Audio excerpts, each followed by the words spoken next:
Avanzamos con Bitácora País. Recuerden que tienen a completa disposición el 0424-440-6066 para que puedan compartir con nosotros alguna sugerencia, algún comentario de los temas que vamos a estar trayendo a través de la pantalla de Ecovisión, ahora en nuevo horario, 8 de la noche, todos los jueves.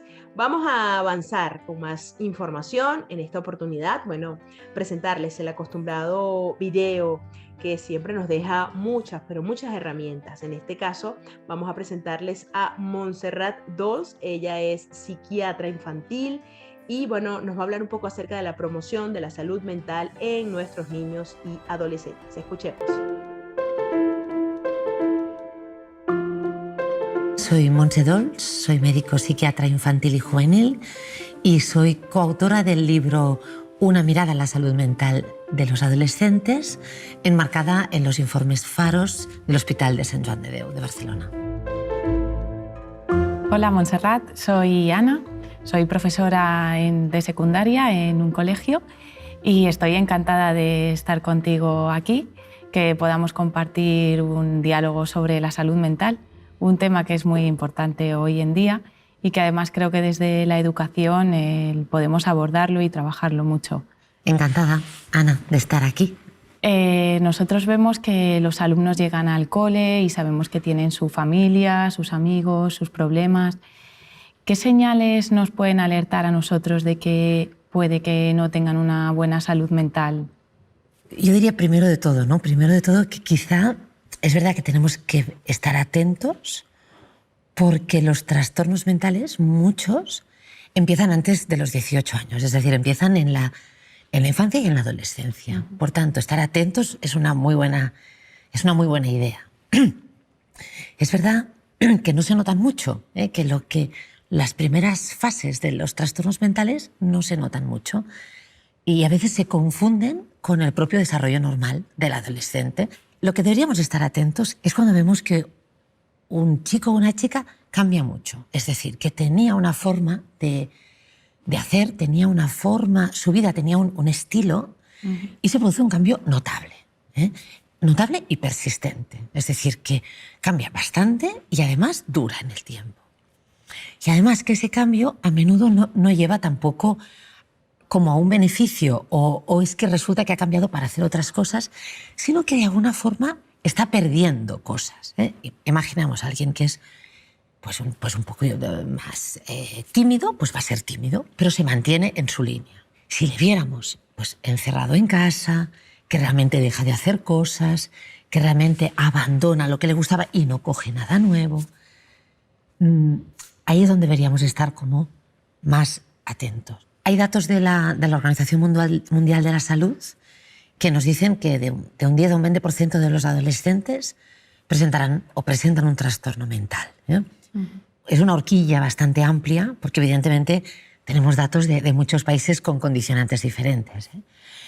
Quizá lo más relevante de esto es que en el fondo es una etapa clave en lo que decíamos, en la detección y en la prevención y en el tratamiento, porque es verdad que si realmente no tratamos, lo que sí que sabemos de los trastornos mentales es que muchos de los tratamientos que tenemos ayudan, algunos ayudan mucho, pero hay otros que tienen una eficacia moderada, y que los trastornos mentales generan discapacidad en la vida adulta, generan muchos problemas. Por tanto, cuanto antes los tratemos, va a ser muchísimo mejor para la evolución de los casos. Esta mirada atenta en la adolescencia, desde las familias, desde las escuelas, es fundamental para prevenir que no se cronifiquen y que no se hagan más graves. ¿Y qué crees que podemos hacer nosotros desde la educación? Bueno, yo creo que en las escuelas realmente se hace muchísimo. Y además creo que en los últimos tiempos se pone demasiado, se pone mucho en el entorno educativo, que creo que casi ya no podéis más. Pero, y que lo único que podemos decir es como que fenomenal y muchísimas gracias por, además de dar la educación curricular, ¿no? todos los esfuerzos que se hacen. Yo creo que quizá realmente estar atentos a los señales de alarma, ¿no? Quizá poder tener una formación un poquito complementaria, sin ser médica, ¿no? ni sanitaria, pero sí estar atentos a los señales de alarma. Todos tenemos muy claros las intolerancias alimentarias y en eso hemos aprendido, somos capaces de hacer menús adaptados. No, yo no creo que tampoco los trastornos mentales tengamos que tener tantas cosas adaptadas, pero sí que hace falta tener algo de conocimiento sobre todo esto en el ámbito educativo para poder, sobre todo, ser eso, ¿no? Ser detectores precoces. Porque la escuela es un lugar maravilloso donde tenéis todos los niños juntos, donde además ya tenéis el ojo entrenado a ver todo lo que va bien y esos dos casos que preocupan. Y eso los papás no pueden hacerlo, porque los papás solo tienen sus hijos, tienen pues 2, 3, 4, los muy valientes, ¿no? Pero en la escuela los veis todos. Por tanto, tener esa mirada atenta, ese ojo entrenado y seguramente algunas herramientas que os ayuden a poder levantar la mano y decir, aquí veo algo que me preocupa. No creo que tengáis que tener un papel sanitario en absoluto. Tenemos una red de salud que tiene capacidad de dar respuesta y es la que la tiene que dar, ¿eh? Pero ese punto creo que sería muy pertinente. La adolescencia es una etapa clave en la salud mental. ¿Nos podrías contar un poquito qué es lo que influye en la adolescencia? Sí, ¿no? De la adolescencia es como muchos mitos, ¿no? Parece que cuando llega la adolescencia va a ser como, terrible, ¿no? Muchas veces se dice que la adolescencia son las hormonas, ¿no? Realmente es el cerebro lo que cambia. Las hormonas provocan cambios en todo el cuerpo y en el cerebro, pero el gran cambio es la reorganización cerebral, ¿eh? Hay como se le llama el podado sináptico, es decir, son todas las neuronas que tienen como muchas ramitas. En la infancia se generan muchas ramas, muchas interconexiones, y en la adolescencia se podan algunas cosas que ya no hacen tanta falta y se generan otras. Para mí el mensaje es decir, es una oportunidad, es una época fantástica, porque pasan tantas cosas que yo diría, no nos lo tomemos como un problema, nos lo tenemos que tomar como una oportunidad, porque realmente está toda la capacidad ahí, ¿no? Es una época de muchísimos cambios, ¿no? Hay toda una redefinición un poco, ¿no? de uno mismo, respecto a uno mismo y respecto al grupo, respecto a la familia. ¿Cuáles son los trastornos más comunes hoy en día en la etapa adolescente?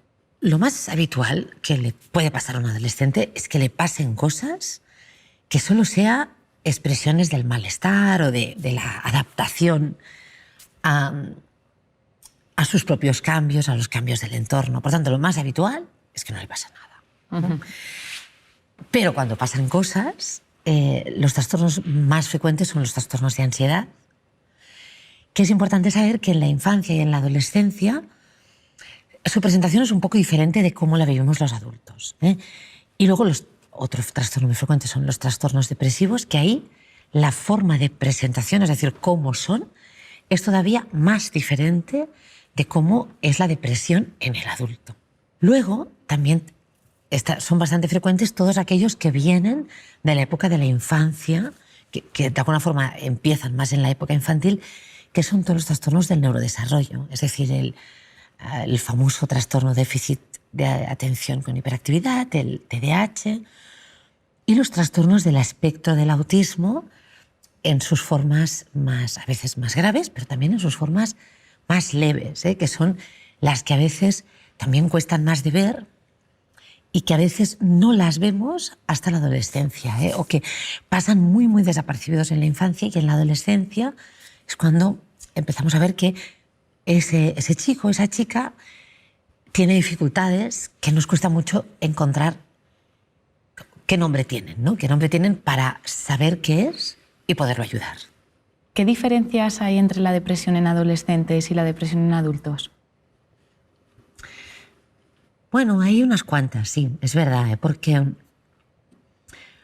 cuando decimos depresión es una palabra que a veces confunde, porque se ha popularizado tanto que las personas a veces dicen estoy deprimido y lo que está es triste o preocupado o ha tenido un contratiempo, ¿no? Y a veces se utiliza el estoy depre y eso nos parece que ya es algo, ¿no? Bueno, es una fórmula verbal, podríamos decir, que en muchas ocasiones se utiliza sin la propiedad que tiene, ¿eh? Por tanto, yo diría, cuando dicen estoy deprimido, pues bueno, tranquilos, lo más normal es que no pase nada, estamos un poquito atentos porque nuestra deber, ¿no? Como adultos, como maestros, como padres, como cuidadores, referentes, ¿no? de niños y de adolescentes, es estar atentos, pero lo más normal es que no suceda nada y que sea un momento que a lo mejor dura unos días. La depresión es una enfermedad, es un trastorno mental que en adultos se presenta de una forma muy clara, pues realmente con tristeza persistente, disminución de las ganas de hacer cosas, alteración del ritmo del sueño, alteración del hambre, que dura más de 15 días seguidos. En infancia y en adolescencia la presentación es bastante diferente. En los niños pequeños, sobre todo, se presenta en forma más de irritabilidad, como de rabietas, pataletas.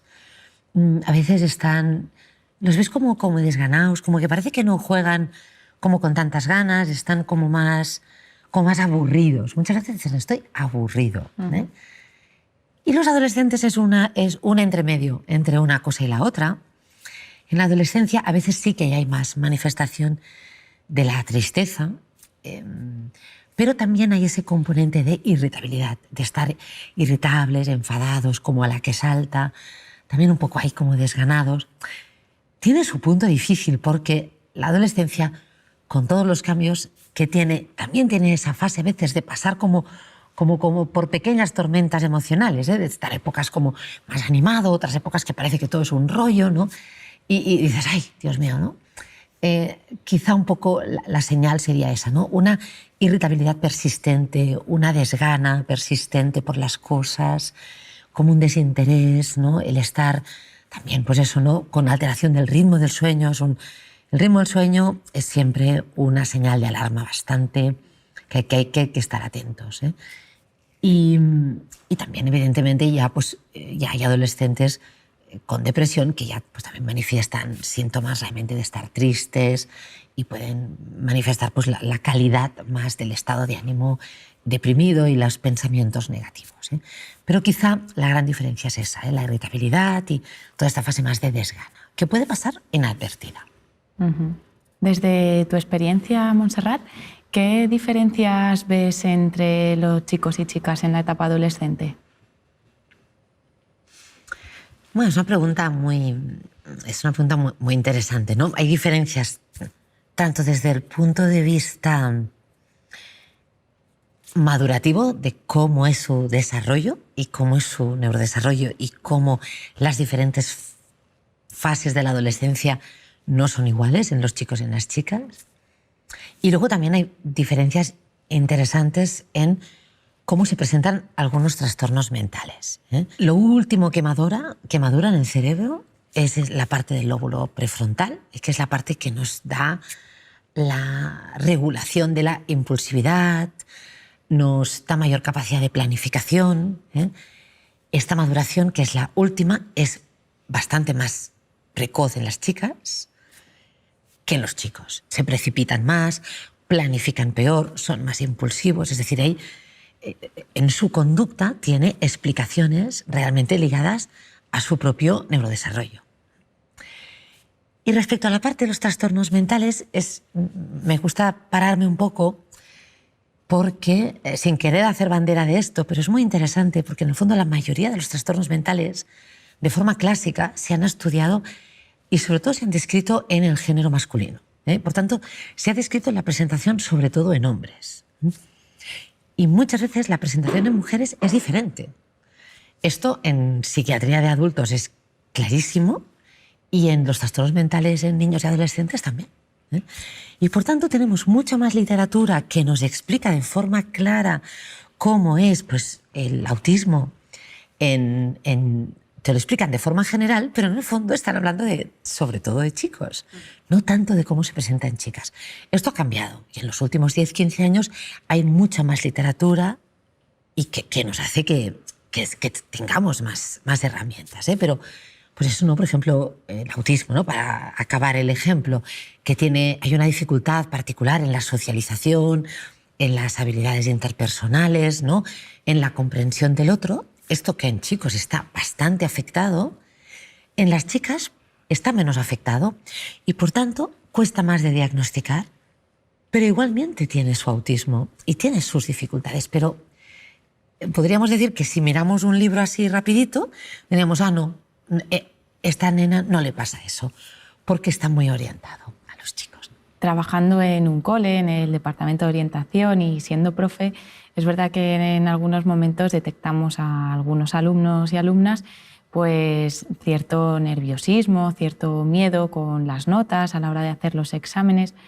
¿Hasta qué punto tú crees que esto es patológico o es algo natural de una situación vivida sobre un examen o algún proyecto que entregar?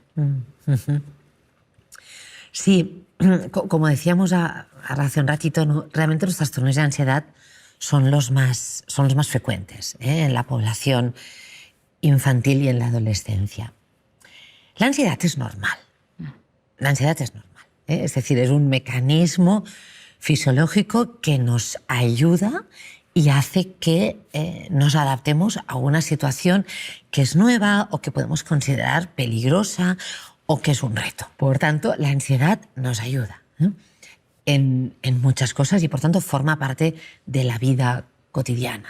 Además, hay épocas de la vida, es decir, hay una fase cuando los niños son más pequeños que, por ejemplo, todo lo que es la ansiedad relacionada con el rendimiento académico no existe. Los niños preescolares o el inicio de la etapa escolar no lo vemos eso. Cuando ya llegan alrededor de a partir de los 8 o 9 añitos, esa preocupación ya aparece porque ya hay una exigencia. Cuando nos pasan cosas, lo normal es que nos afecte. Si no, no estaríamos vivos. Es decir, si tenemos un disgusto, si pasa una contrariedad, si hay una pérdida de algún familiar, si hay alguna situación compleja en casa o en el entorno, lo normal es que eso te afecte y que no estés contento. Y no estar contento no es un problema, no es grave. Hemos perdido un poco la medida de las cosas a veces. Hay como una dificultad general por tolerar las emociones complejas. Y por tanto, parece que lo que hemos educado mucho en el bienestar, que está muy bien, ¿no? Está muy bien. Pero es que el bienestar es lo que llega cuando eres capaz de tolerar y manejar el malestar. Porque si no, solo podemos como estar permanentemente en un estado como de bienestar continuado que acaba generando patología, porque no estamos dando estrategias de afrontamiento correctas, que son las que nos permiten tolerar todo lo que sucede. No hay que estar siempre contentos, no se puede, es imposible. Cuando esa ansiedad persiste mucho, nos bloquea, cuando en lugar de conseguir un mejor rendimiento, lo que hace es que ese rendimiento al revés acaba siendo poco productivo, ahí es cuando nos debemos de preocupar. Quizá la clave es decir, la ansiedad es normal, forma parte de la vida, es un reto porque la vida está llena de retos y les tenemos que acostumbrar a que los vayan superando. Por tanto, no tenemos que pretender una vida sin ansiedad y sin retos, sería muy poco educativo. Tienen que haber retos, nos tienen que costar, tienen que representar un esfuerzo y asumirlos. Pero es verdad que si eso se transforma en algo como que bloquea, que preocupa en exceso, que quita horas de sueño y que al final incluso el resultado no acaba siendo bueno, ahí es cuando nos tenemos que preocupar.